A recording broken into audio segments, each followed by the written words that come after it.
अरे यार खूप काय प्रॉब्लेम आहे रे यार. काय झालं? अरे वडिलांना यार 15 दिवस झाले खोकला सुरू आहे. हो का?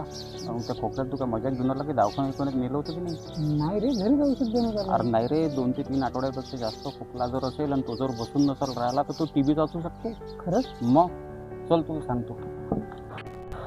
मॅडम नमस्कार. नमस्कार दादा, मास्क लावा. बोला. हे माझा मित्र आहे अमित. याच्या वडिलांचा खोकला नाही बसत आहे 2-3 हफ्त्यापासून.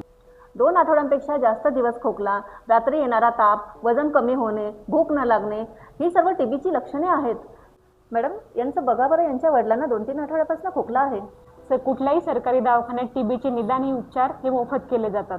या प्रयोगशाळेमध्ये थुंकीचे निदान करून आम्ही त्याची तपासणी करतो.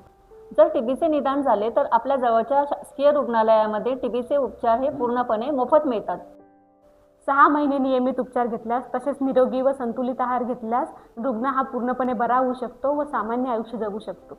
रुग्ण जर जास्त आजारी असेल तर त्याला कोणत्याही शासकीय रुग्णालयामध्ये परिचारिका, तज्ज्ञ डॉक्टर व इतर आरोग्य कर्मचारी यांच्या देखरेखीखाली संपूर्ण उपचार हा चांगल्या प्रकारे घेतला जातो. पाहिलं बरोबर होते टीबी.